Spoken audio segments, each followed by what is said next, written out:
Today, we're going to talk about how to create highly optimized homepages for B2B software companies. Joining us today is Anthony Pierri. Anthony is the co-founder and partner of Fletch PMM, a product marketing consultancy that helps early stage B2B startups sharpen their positioning, better articulate their value props, and then translate those outputs into a rewritten homepage. Since Fletch started, Anthony and his partner Rob Kaminsky have worked with over 110 venture-backed startups. Anthony, super excited to have you today. How you doing? I'm doing great. Thanks for having me. I'm super excited to be here. All right, great. So there's one thing that I mentioned right before we started recording, which is I spent basically the better part of my professional career optimizing pages. And Anthony was actually recommended to me when I asked our audience, who should we be interviewing? And a lot of people said, oh, Anthony's the guy. So I'd never heard of him before. And I went to your LinkedIn profile page before I even went to your site. And just looking at the profile itself, I was like, this guy gets it. And then I went to the Fletch homepage and I was like, holy shit, this is seriously one of the best homepages I've ever seen. I got to talk to this guy. We should just dive right into homepages specifically. So what role does positioning and messaging play when you're looking at a homepage? So it depends loosely on the size of the company, but we deal mostly with early stage startups. And I think most companies in the world are a lot smaller and fit kind of in that early stage bucket, even if they've been around for a while, unless you're publicly traded, millions of users, everyone's heard of you, which is such a small amount of companies in the world. The rest of the companies in the world kind of fall in the bucket of not many people know what we do, who we are, why we exist. And so the homepage becomes one of the primary places where positioning exists. So your positioning is spread across all your different assets, right? Like it's diffused across ads that you run, content that you post, thought leadership that you do, podcasts that you might promote, events where you're featured. But ultimately, it all needs to kind of point back to something. And for companies in 2024, most of them still point all back to the website. There's obviously exceptions where some companies are they don't rely on a website for much of their go-to-market, which is totally fine. They're not the ones that I'm trying to help, right? For the people we're working with, the homepage still is very important. So when we think about a homepage, it really is the place where you answer those core foundational questions. What is the product? Who would use it? When would they use it? Why would they use it? How would they use it? All those basic questions. And I primarily work with B2B companies, and B2B companies in general somehow don't answer any of those questions. 99% of the time, they don't answer any of the foundational pieces to actually answer what the heck is this thing. And there's a billion reasons of why we can talk about that is, but that is kind of the reality. And I made a joke the other day. I made a meme that I shared where it was like if a B2B software executive went on Shark Tank, they'd be like, well, you have to book a demo before I tell you about the product. And let me ask you some discovery questions before we can get into it, because I want to hear what you're struggling with before. And it's like the rest of the world doesn't struggle with this problem, right? All the Shark Tank people who go on, the entrepreneurs, they're like, here's the product I built. Here's the problem that it solves and how it does it. And in B2B SaaS, especially, you just don't really find that type of clarity. So that's where we see the homepage being the primary place to position the product in the minds of customers that ideally will then permeate all those other channels and places. That's so true. And I would even go so far as to say it's beyond just the B2B crowd. Like there are so many homepages out there where you're like, dude, what the hell are you even doing? Like I have no idea. There's one thing I used to use when I was a consultant, which was I would talk to the companies. This works especially well for B2B, but it works for everybody. Go talk to the existing customers and say, hey, do me a favor. Imagine that you're describing this service to your friend or your colleague. What would you say? And let me know, like word for word, what would you say? And you ask 20, 50, 100 people that via a survey. It's amazing. Like they're better copywriters than a lot of the copywriters that are paid by these B2B companies. So yeah, totally get that. In regards of how do you write the copy for the homepage? What does your process look like? So for us, the copy is almost the last step. And we even try to say, most of the time B2B companies that are struggling to craft their homepage, it's almost never a copywriting challenge. It's almost always a positioning and messaging and go-to-market challenge. And it's almost always the result of saying, we're either trying to speak to too many people at once, or we're not really speaking to anyone in particular. And those are two sides of the same coin. If you say, well, I have these 5 different industries that work with us, oil and gas, financial services, telecommunications, whatever it might be. And we're like, how can I write a homepage that speaks to the 5 different industries and the ways we solve them, like help solve their problems? Usually what people do is they'll say, let's drill down with, like the root cause analysis of like, what problem are we really solving for these people? Well, in oil and gas, it might show up in these really industry specific ways. In financial services, it's very industry specific. I obviously can't just highlight those industry ones because then it's going to drive away the other ones. So why don't we drill down a couple levels to figure out what the root cause is? And at the end of the day, it's they've got inefficient processes, and then they put on the website, we make inefficient processes more efficient, and then all 5 of the industries are alienated. They're like, I don't know what this is, why I would use this, but the person on the other end is like, no, I found a way to speak to 5 industries at once. I just drill down to the root cause, but the problem is that the root cause is usually not what people are aware of. Hence why you have to do root cause analysis to find it. So what we always say is that bad copy, confusing homepage, is usually just the result of you haven't prioritized. You're either not choosing your ideal customer profile to focus on, or, a couple different slices of that same issue. But ultimately, good copy comes out of just choosing a person to focus on. And almost all the early stage companies that we work with, what they're trying to solve is finding product market fit, where they're like, we're looking for a group of people who will really like our product and want to buy it. But that group, the problem becomes you can morph software so easily, and you can morph the marketing of software so easily. So if you get 5 people who are loosely interested in your product, but they all are coming for a different use case and different reason, you can kind of bend the sales pitch, reposition to convince those 5 people to buy. But those 5 people, since they have different use cases, you've won them over with different messaging, they actually constitute 5 different potential market segments, not one. And if you expand that out, a lot of these companies end up with a collection of customers that are paying them a decent amount of money, but they actually don't constitute a market, because the market would be the last 10 people I talked to had the identical problem and were looking for a solution, and our solution provided it in the identical way with the same use case. That is a market. That's where you can actually just start cranking, the wheel of the go-to-market, engine to get it going and scaling it really quick. And we even found this with our own business, right? When we started, we were getting people who were coming in for all sorts of different reasons. Well, could you help us with sales decks? Could you help us with our pitch deck? Could you help us with our onboarding flow? We know, and it was because our positioning was so wishy-washy at the beginning. Now, because we've gotten so hyper specific, we actually get almost the identical call where we don't really do discovery questions anymore. A lot of times we'll send the pitch ahead of time and say, this is our pitch, this is the problem we solve. And then the people will hop on and say, that's exactly what I'm solving. So it's like, or I need solved. It's like, so they've constituted a market. So when we think about the copywriting process, it's the result of doing that hard strategic work of trying to figure out who really do we think is our hypothesized best fit customer. And those markets are always 10, 100, 1,000 times bigger than people think. People think like, well, if I want to get to 10 million, dollars a year in annual recurring revenue, I clearly need to go after financial services and oil and gas and telecommunications. And I'm like, dude, any one of those industries is a multi-$100 billion, if not trillion-dollar market. Like, you could just pick one, and if you got one of those really chugging, you would be doing great.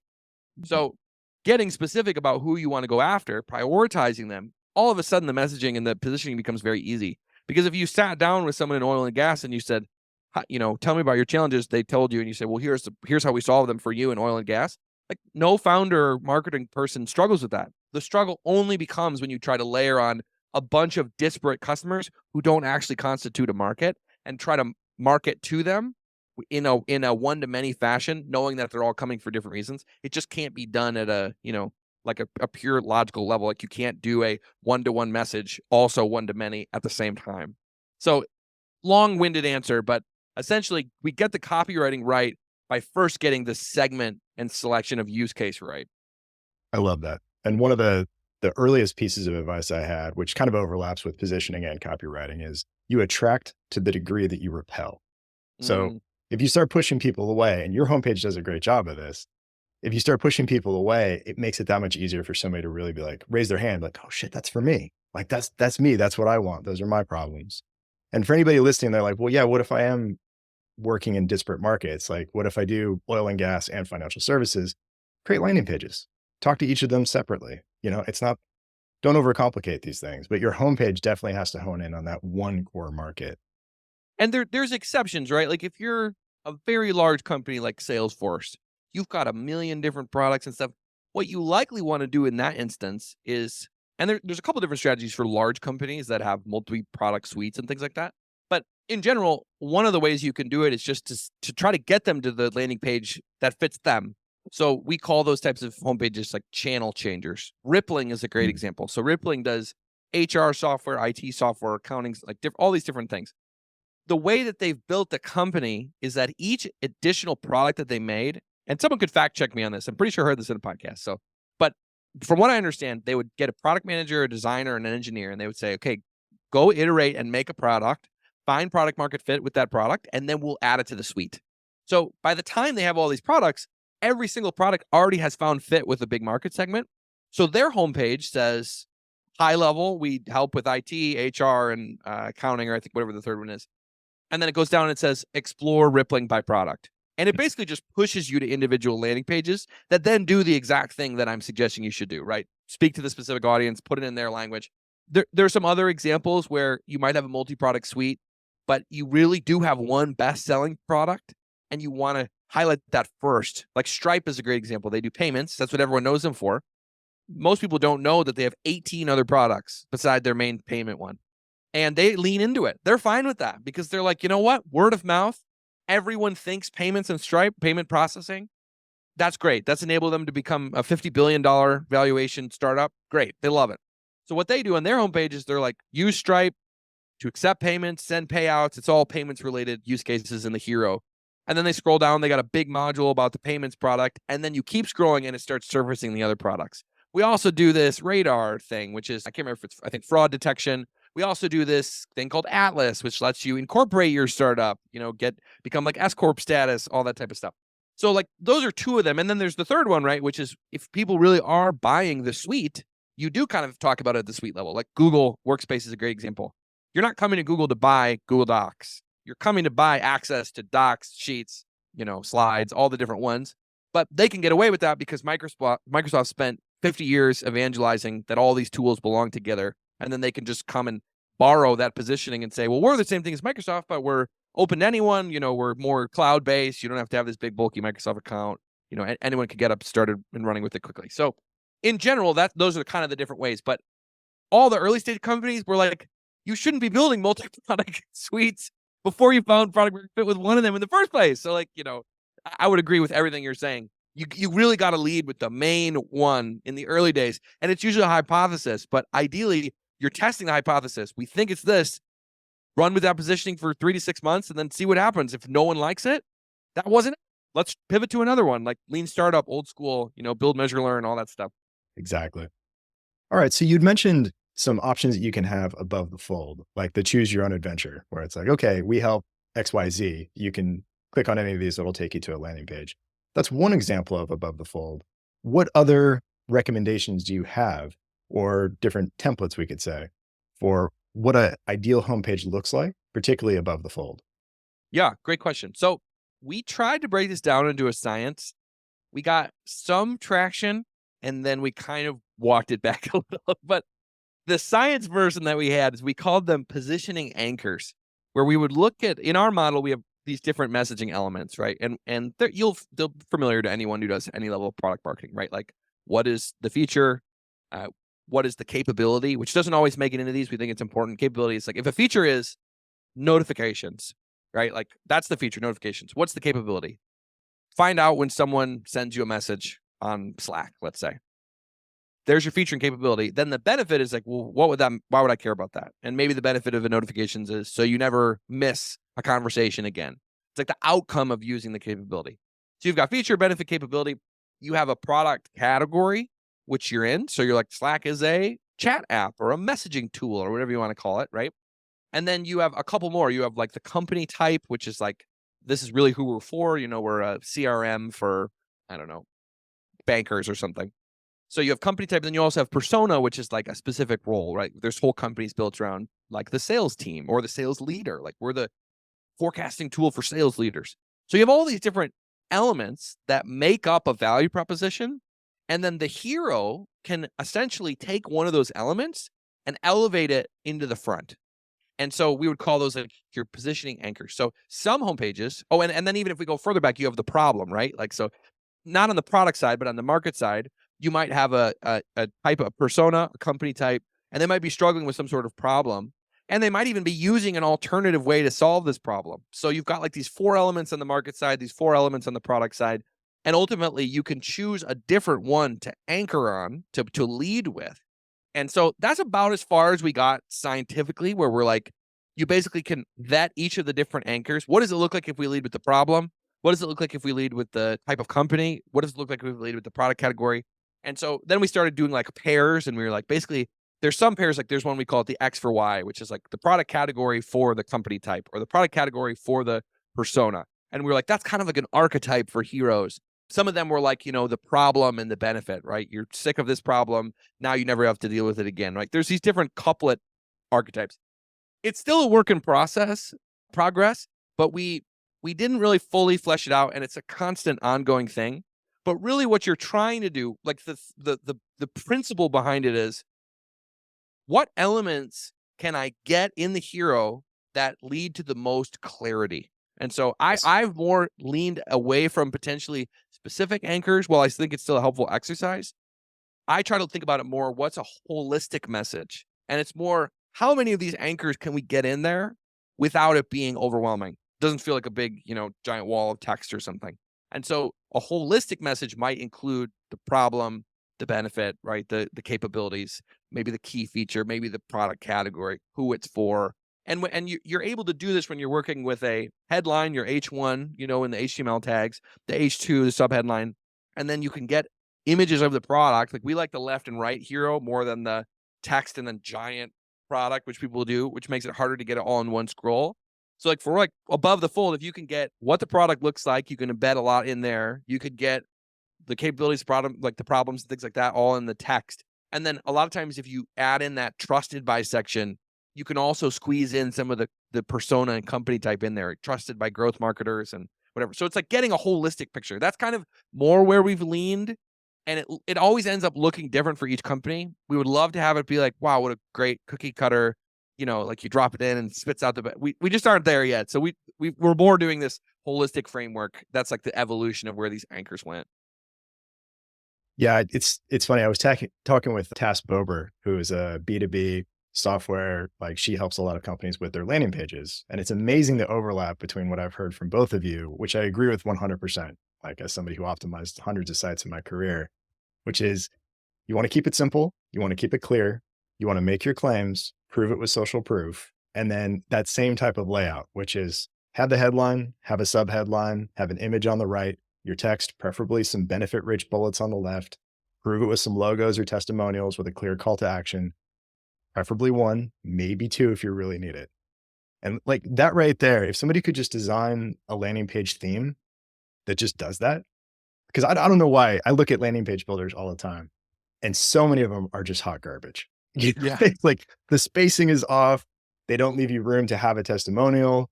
They Yep. always kind of have like this weird image that doesn't make any sense. And it's just like, oh man, come on. Like the stuff isn't rocket science. If you've done it enough, you realize how simple it is just to get the template. But to your point, the positioning is really the hard part.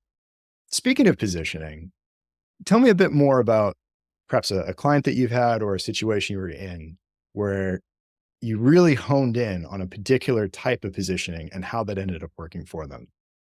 Yeah, so we loosely think there are 2 ways you can position products.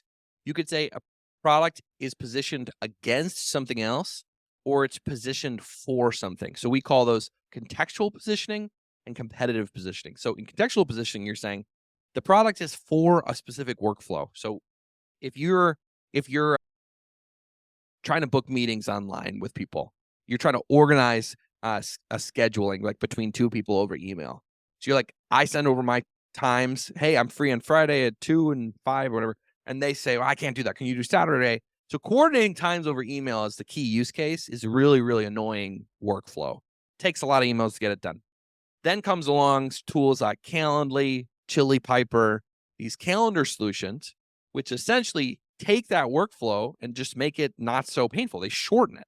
They're saying, we know you need to schedule a meeting, and we're just going to make that an easier process by allowing people to book directly on your calendar to see your availability, choose whichever one they, fits them the best. So that's a contextual, it's positioned for the workflow of coordinating times for a meeting.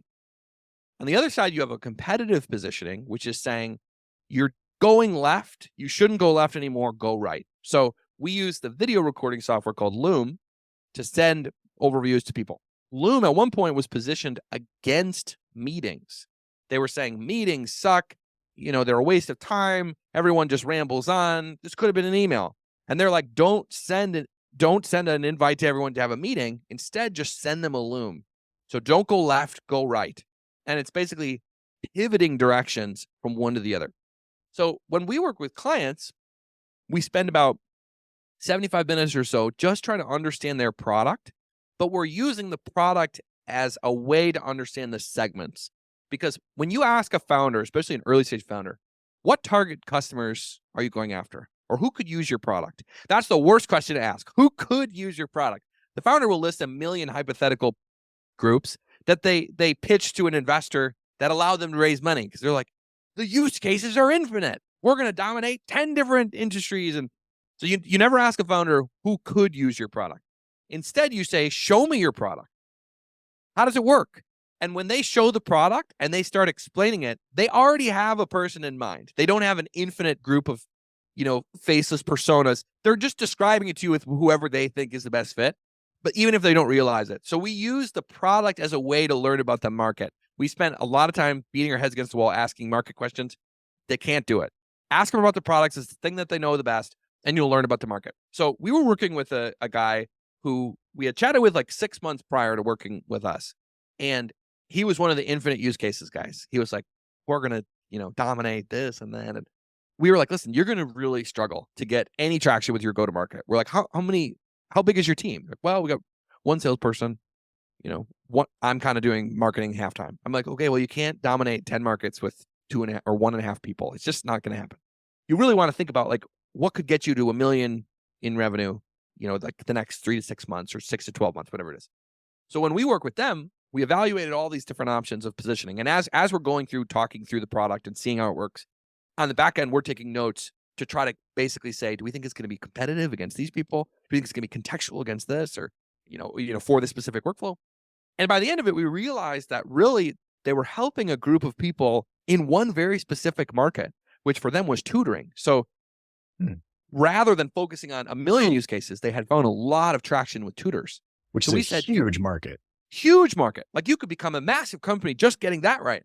And they had already landed some really big companies and in that space. So we were like, you should position for tutors and specifically even smaller online tutors who are trying to run their online business, tutoring business using a variety of these different tools. So we took a contextual approach and we're like, you are the tutoring platform for people who are trying to run their tutoring business online. So it's not saying don't go left, stop running your tutoring business online, do it a different way. It's just saying we know that running your business online has all these roadblocks. It's really difficult. We just make it way easier. It's more the Calendly example than the Loom example. We pull all these things together and we can make that a nice process. And so they're launching it soon. And I can't imagine a world that when they point this page at tutoring companies, that the tutoring ones don't convert at a higher rate. Before, when it was like the platform for anyone to do anything, now it's like we're the tutoring platform for online tutors, and they put that in front of online tutors. I truly cannot imagine a world where the conversions don't go up. But we'll see. Crazier things have happened in the world. I love that. As a thought experiment for myself, when I was doing headlines or thinking about positioning, my thought experiment was always, imagine I was in the car and I'm driving down the street and my target prospect is walking by in the opposite direction. I only have a second to shout at them from my car. What do I say? And if you can't distill that down into what you can shout at somebody in like 1 to 2 seconds, you're screwed. So I could see shouting that out like, hey, we're the platform for tutors. Like that person would turn their head and be like, what? Tell me more. Yeah, 100%. Yeah, that's a great analogy because in reality, you get like 5 seconds on a homepage. Like people are hopping on, they read that above the fold. They might not even read the sub headline. They read really the top one, and then they're like, no, and then they bounce, right? Gone. So you have about 5 seconds. The drive is a perfect analogy. Nice. So for our listeners who are eager to optimize their homepage and get that up and running, what would you recommend they do in the next 24 hours? In the next 24 hours, I would book a meeting to have a longer meeting with your main team to basically say, if we're like basically talk through, do we have a repeatable market segment? And if you're early stage, the answer is almost always no. So what is going to be the quickest way to find a repeatable segment? Is it going to be A, to take our very small, extremely stretched thin team and point them at 10 different groups to test all at once? Or is it going to be, let's take our hypothesis, point our very small team at one of them, and then rapidly experiment with that group? And then if it's not that group, either change the product offering to make it that group or take the product and pivot to the next segment. And for us, we're like, that second strategy, always more fruitful than the first one. You just will not be able to get enough traction in any to know any signals about what's working. And that's just kind of the nature of the beast, which is very sad. Unless you have some sort of crazy growth loops in your product that allow you to jump from company to company, like Calendly is a perfect example. We talk about how the positioning really helped them, but at the same time, the product drove its own expansion. When I send you a Calendly to book this call, or you send me one, we're spreading it from company to company. Most companies don't have like these incredible distribution hacks that allow a company to scale extremely quick into all these industries, and then they can just look across and say which one's best, which one we want to focus on. Most companies that grow through traditional marketing and sales, you just can't spread the resources that thin. You have to point them at one, figure out if it works, then point them at the next, and go through that pivot process until you find the right fit. So I would say, if you're going to, in the next 24 hours, book that meeting and have a very hard conversation with your team about, are we pointing ourselves in 10 different directions? And if we are, which ones do we want to point at to actually try to get some repeatable traction? Love that. Anthony, I know you are just a fountain of wisdom. So where can people learn more about you and get more great advice? Yeah, our LinkedIn profile, me, Anthony Pierri, follow me, connect with me directly. Everyone who connects with me, almost, I try to send a DM to, ask how you found me and, what you're working on, stuff like that. Robert Kaminsky is my partner. You could follow him as well. So that's like where we post most of our content. We don't have a blog. We don't have a newsletter or anything like that. It's really just our LinkedIn. So subscribe, hit the bell, and you'll start seeing what we post if you like what you've heard. If you wanted to work with us directly as a company, our website is fletchpmm.com. And as Adam, as you mentioned, we list everything. We list exactly what we do, our process, the deliverables, the pricing, the timeline, all the frequently asked questions, everything. It's all up there. And you can kind of self-select, do I fit in their ICP or not? Because we've made it very clear who it's for. And if you're like, I'm not sure if this is for me, you can still shoot us a message, and we're happy to clarify. Excellent. And like I said at the top, it's seriously one of the best homepages I've ever seen. So everybody should look at it just for that reason, just to see how clear it is and the layout of everything. And like you say, it allows people to self-select. So Anthony, it was a pleasure having you today. Thanks for having me.